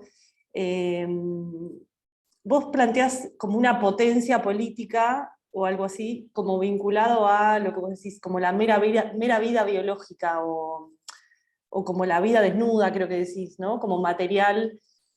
Yo por lo menos lo vinculé a una cuestión de tal vez lo que todavía no está datificado o sobre lo cual no hay demasiada información, pero bueno, me parecía como una idea interesante para tal vez abrir una luz, ¿no? Como abrir algo que de alguna manera escapa al sistema. No sé si es una noción que trabajaste o que se trabaja de las estéticas, pero me pareció como muy buena. Bueno, gracias. A ver, por un lado, por ese cruce que yo les mostraba recién entre tecnificación, ¿no? La vida interceptada por una tendencia a la tecnificación, no solo de las formas de vida en general, sino de la vida en particular, la vida biológica en particular. Y por otro lado, la fuerza de la politización de la vida, ¿no? Que son 2 matrices teóricas, pero también son dos matrices prácticas, ¿no? Donde la vida es el centro de la gestión, ¿no? La vida, el viviente humano, pero también no humano, pero sobre todo el humano, es el centro de la gestión política, ¿no? Se libran alianzas por la gestión de esa vida, al mismo tiempo que el viviente es el sujeto de esa vida política, entonces sujeto y objeto al mismo tiempo. Entonces, bueno, cuando yo vengo pensando hace mucho ese cruce, y entonces cuando pienso también la dimensión artística, diría más que estética, sobre todo cuando pienso eso, algunas manifestaciones artísticas que muestran eso, que lo ponen en escena de una manera no solamente industrial, ¿no? Sino artística, pienso en el bioarte. Entonces yo venía siguiendo ya del 2001, 2002, 2003, artistas que trabajaban con material biológico. Y venía registrando esa... ¿Al estilo de CAC o más allá de CAC? Al estilo de CAC, pero también tenemos acá en Argentina, no sé, Ana Laura Cantera, que trabaja con hongos, que trabaja con yerba mate y cultivo, digamos, de material para hacer, no sé, textiles, ¿no? Pero también tejido cultivado para hacer alimento, pero que empieza, insisto, empieza como pieza artística, como experimentación. Hay artistas que lo que hacen es injertos para intentar recuperar especies extintas, ¿no? De todo tipo. Desarrollo de técnicas como el fenotipado, o sea, empezó, digamos, como CAC, ¿no? Es el arte transgénico, pero en realidad el bioarte hoy ya es un movimiento artístico bastante consolidado que ya trazamos, digamos, una genealogía desde el principio del siglo XX y que hoy tiene manifestaciones muy distintas. ¿Qué veo yo ahí o qué miro ahí, además de algo así como un síntoma? Me parece que esa idea como un poco psicoanalítica de los síntomas es muy productiva, porque no necesariamente es un derivado, una ilustración, a ver cómo decir, ¿no? Una determinación, me permite no estar pensando de una manera muy determinada, ni un determinismo tecnológico, ni un determinismo totalmente social, pero al mismo tiempo sí, un poco Foucaultianamente, pero un poco psicoanalíticamente, me permite pensar sistemas de correlaciones, ¿no? Ocurre esto y también ocurre esto, y ambos se empujan mutuamente, conversan, toman contacto entre sí y van modificándose mutuamente. Y era evidente que esta manifestación artística era un síntoma de algo que estaba ocurriendo por fuera del arte. El arte es muy hábil, es un sistema súper experto, súper robusto, entonces entra y sale todo el tiempo de sí mismo, se nutre de otra cosa y se vuelve arte, ¿no? Entonces, pero al mismo tiempo hace cosas distintas de lo que haría un científico con eso mismo. Claro, tiene otra cualidad aparte. Empujan las narrativas hacia adelante, y entonces, en principio esto, ver el síntoma en el campo de la cultura.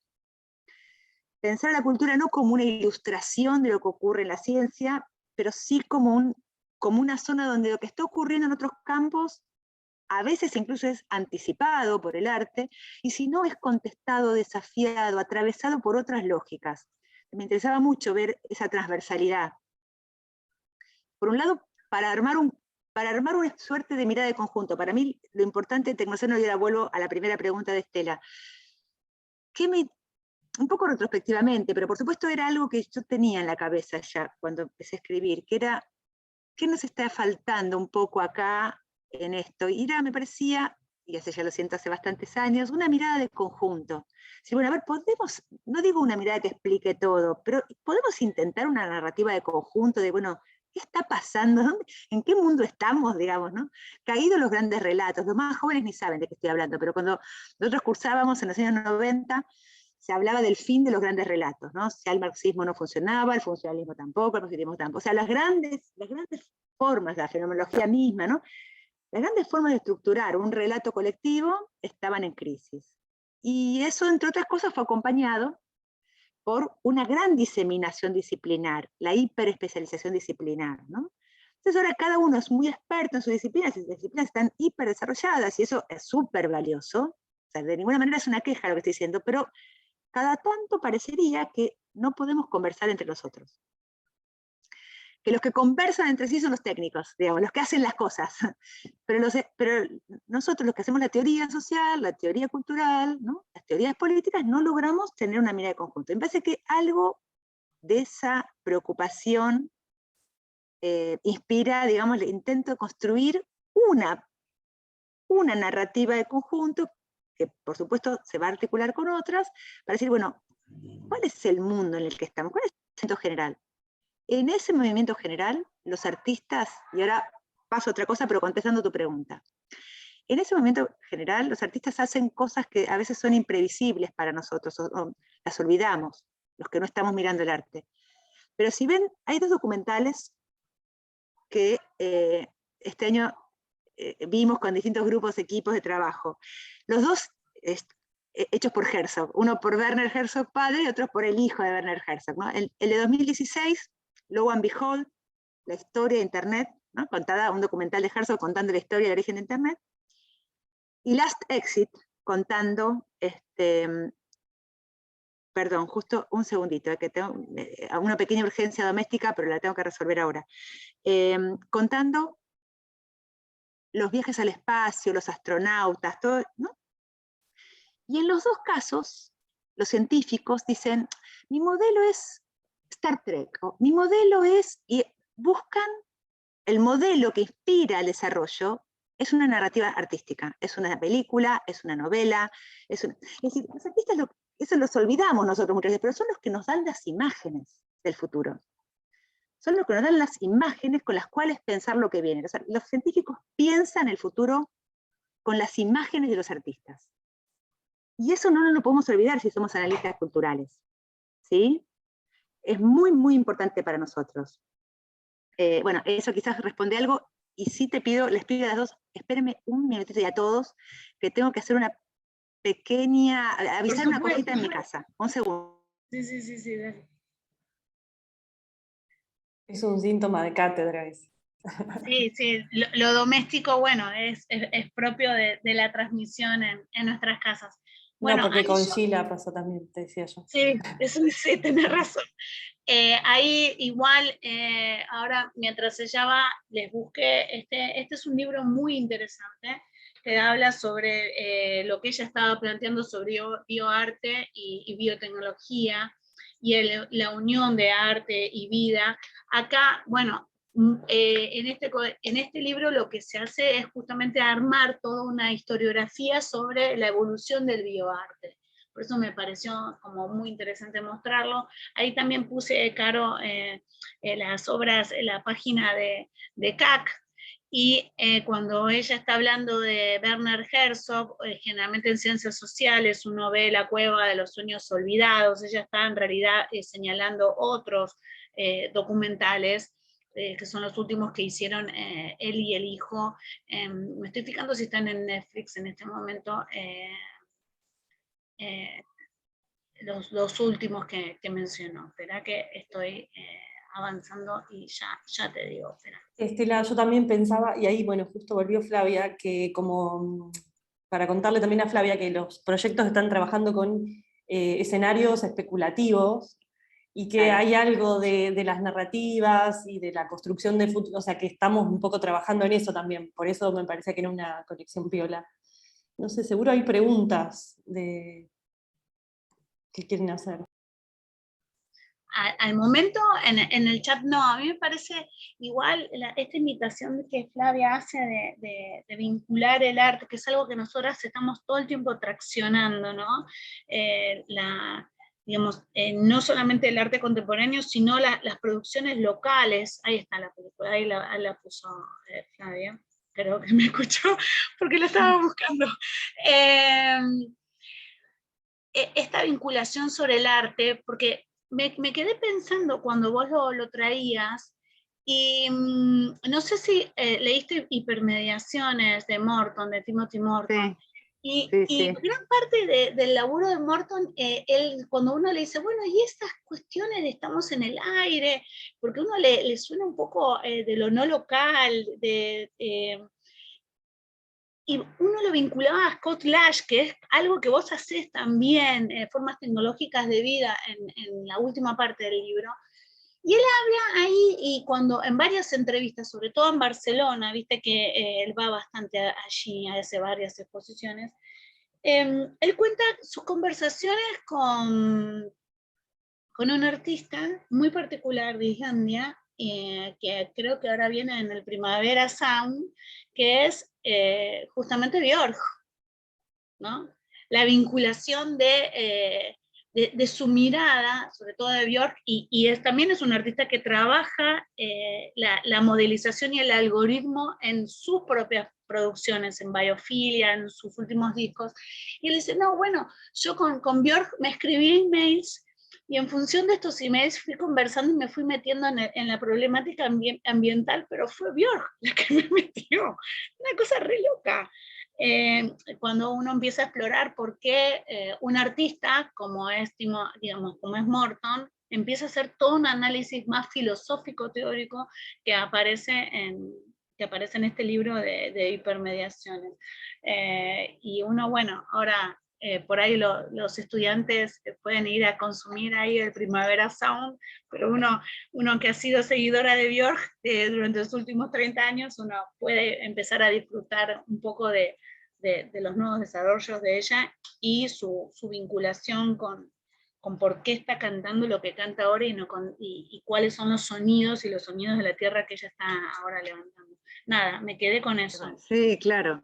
Después, bueno, el campo artístico, no sé si recuerdan un poco la tesis weberiana, ¿no? De la secularización, cuando Weber dice, bueno, hay como tres grandes esferas relativamente autónomas, ¿no? La esfera ético-política, la esfera científico-técnica y la esfera artística, digamos. El conocimiento artístico es un modelo, es un modo de conocimiento totalmente, no total, pero bastante distinto al científico-técnico. Pero si los científicos y los técnicos y los universitarios, los académicos, no tratamos con ese otro campo, nosotros tenemos sabemos, creo que tenemos como una tendencia a dialogar con el campo de la ética y la política, ¿no? Sobre todo acá en América Latina, Pero en eso arte está no. claro. Pero con el campo cultural artístico nos cuesta mucho más, tenemos menos formación en esa conversación. Y si un científico, y yo le diría incluso un científico social, un teórico social, un filósofo, no dialoga con el campo artístico, estético y cultural en general, se pierde algo enorme de la comprensión del mundo en el que está habitando. Hay algo realmente que es otra forma de conocimiento sumamente valiosa para nosotros. En parte es una exploración que pone justamente lo que les decía hace un rato, al cuerpo como antena. ¿Se acuerdan de Charly García? Yo solo tengo esta pobre antena. Bueno, como antena para interpretar completamente la situación en la que estamos. Sí, la mirada sobre el mundo, ver con otros ojos, es indudable. Y si no, pero digo, si no tenemos la capacidad de dialogar con eso, no es que no podemos vivir, por supuesto, pero vamos a estar viendo siempre menos. Hay una zona que se nos va a escapar. Entre otras cosas porque, insisto, el campo artístico es un campo que tiene una enorme robustez. Está sumamente, pero aunque parezca, hay algo que nos resulta difícil a veces, que es que los gestos con los que uno se encuentra en una galería, ¿es esto arte? ¿Por qué sería esto arte? ¿No? El arte contemporáneo, sobre todo. Son gestos pequeños, parecen mínimos, por momentos son pueriles. Sin embargo, si uno empieza a indagar, y eso también nos requiere otra temporalidad, el arte, distinta de la novedad tecnológica, nos obliga a sentarnos a empezar a pensar qué está ocurriendo aquí. La pregunta por el sentido. ¿Qué sentido tiene esto? ¿Con qué dialoga? Entonces empezamos a tener una conversación totalmente diferente, que sin embargo está en el centro del desarrollo contemporáneo. Es decir, esos artistas están dialogando en buena medida con lo que está ocurriendo en el campo de la ciencia, de la técnica, de la política, hacen otras preguntas, interfieren con esas preguntas, aportan en la controversia. Entonces, lejos de ser, insisto, un campo de ilustración, ¿no? Un campo de entretenimiento, un campo donde de alguna manera, bueno, pasamos a relajarnos, ¿no? Después de una semana tan complicada, no. Es un campo donde están ocurriendo cosas mucho más intensas y más densas de las que podemos imaginarnos y que incluso, como les digo, inspiran al campo de los científicos, de los técnicos, de los ingenieros, de los políticos, ¿no? Organizan, movilizan las imaginaciones. No sé si recuerdan que Aristóteles, no se piensa sin fantasma, no se piensa sin fantasía, ¿no? Después lo recupera eso Castoriadis, no se piensa sin imágenes, no podemos pensar sin, y esa dimensión imaginal viene del arte. En particular después, en mi campo, con Claudia Cosa, trabajamos las tecnopoéticas, las poéticas tecnológicas críticas, es decir, aquellas que son conscientes, reflexivas sobre el entorno técnico e interfieren, ¿no? Intervienen en la conversación de una manera crítica. Nos interesa particularmente mapear eso, y la región nuestra es una región que tiene prolifera mucho la tecnopoética que intenta, interceptar, no sé, la demanda de utilidad, la demanda industrial, la demanda del mercado, la demanda de la operatividad inmediata, lo que se llama el solucionismo tecnológico, ¿no? La técnica va a solucionar los problemas que la propia técnica cause. Bueno, eso que también es una fantasía, ¿no? Tan fantasía como la catástrofe y el apocalipsis, es la fantasía de que la técnica misma va a resolver los problemas que ella crea. De ninguna manera va a ser así, digamos, ¿no? Hay que intervenir en esa conversación. Nosotros estamos llamados a intervenir, yo digo como los teóricos sociales, ¿no? Los políticos, los ciudadanos, pero digo, sobre todo organizados en una teoría que nos muestre por dónde intervenir, ¿no? La técnica por sí misma no tiene eso, no tiene un discurso muy claro acerca de por qué y para qué. Sabe cómo, pero no tiene un discurso claro de por qué y para qué. Eso lo tenemos que dar, nosotros, pero bueno, eso sería informática y social. El seminario que viene. Sí. El próximo cuatrimestre. El próximo cuatrimestre, tal cual. Tal cual. Bueno, nada. Bueno, muchísimas gracias.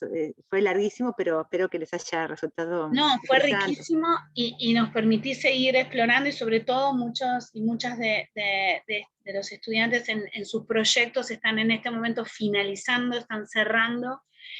La semana que viene nosotros iniciamos el Terrapalooza en la facultad, que es un espacio justamente de armar escenarios en donde cada una de las comisiones eligen los grupos y van presentando sus producciones, y nos vamos evaluando y nos vamos escuchando. Así que si estás el martes que viene por Sociales, te invitamos a que veas el primer show, y el otro martes tendremos el segundo encuentro, porque nos parece también rico esto de entre estudiantes y docentes compartir las producciones y evaluar conjuntamente lo que sucedió en el cuatrimestre. Bueno, excelente. Ojalá pueda. No tengo acá la agenda, pero sí me encantaría. Y si no, si hay registro, también me gustaría que en todo caso después lo compartamos. Vamos a ir subiendo y documentando todo al sitio de la cátedra. Y bueno, este es el puntapié de un vínculo entre informática y sociedad y datos. Sí, las cátedras, claro. Empezamos a dar el primer Big Bang, y de aquí generaremos nuevos planetas. Así que, sí, excelente. Caro, te súper agradecemos, Carito. Muchas gracias, sí, Flavia, súper interesante. Ya sabíamos que iba a ser interesante, pero bueno. Bueno, no, muy generoso de su parte, la verdad, muy agradecida en mi nombre y en nombre de toda la cátedra, las cátedras. Creo que para todos nosotros se da algo interesante, que es que estos años estos años de pandemia han puesto mucho el ojo en nuestro campo experto. Entonces me parece que está bueno que acá, en toda la región, digamos, yo estoy todas las semanas haciendo charlas en todos lados, conferencias, digo, es importante eso también para los estudiantes que puedan quizás registrar. Yo no logro, por supuesto que no me doy cuenta cómo puede ser esto escuchado por estudiantes de grado, que son por uno de los más activos, los más siempre atentos, los que hacen, digamos, más preguntas y todo, pero también quizás, bueno, por supuesto, están arrancando una exploración que nosotros, por mi parte, yo hice hace mucho tiempo, entonces no sabría muy bien cómo, pero sí me gustaría transmitirles que esto que están viendo acá, hoy es un campo muy fértil, de mucha productividad, de mucho interés, y también, digamos, lo digo personalmente, pero creo que no es solo personal, también América Latina hoy es un ámbito en el que esto se puede pensar con libertad y con proyección, o sea, con ambas cosas. Es decir, por un lado tenemos la libertad, que todavía hay mucho por hacer, también hay muchos problemas por resolver, pero también hay mucho por hacer, pero también hay proyección de que eso que está por hacerse es posible hacerlo. Eso también me parece importante transmitirlo. Estamos en un momento clave, ¿no? Los próximos 5 o 10 años van a ser claves para este campo de intervención.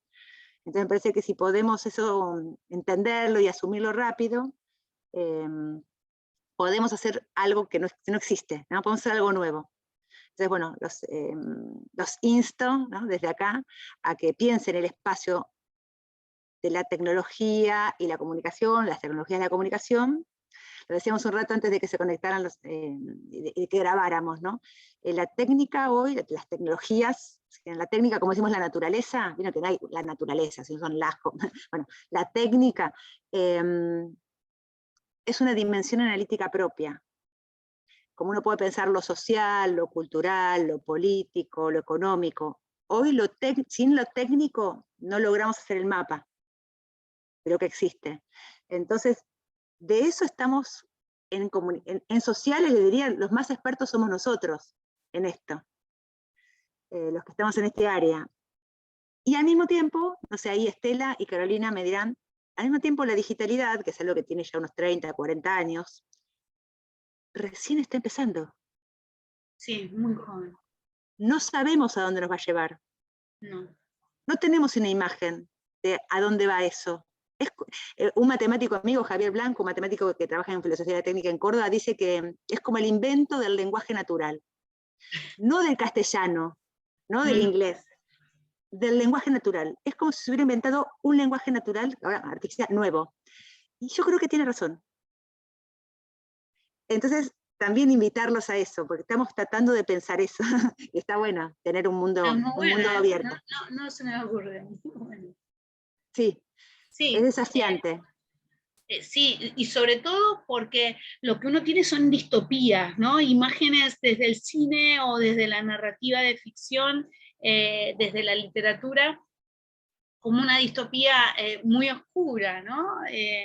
Y en realidad eso avanza quizás inesperadamente, como vos lo decís, con otro código y tiene otro ADN que no deja de sorprender. Y me parece que está bueno sorprenderse, porque justamente ahí es donde uno tiene que apostar a la mirada.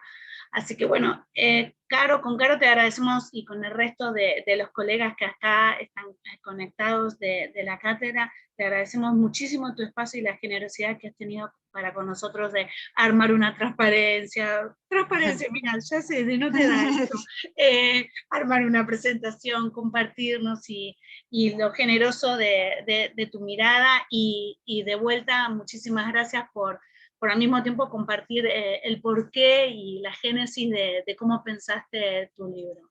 Te agradecemos un montón. Gracias a ustedes, y bueno, hasta la próxima. Nos estamos viendo. Sí, hasta la próxima. Hasta la próxima. Hasta luego.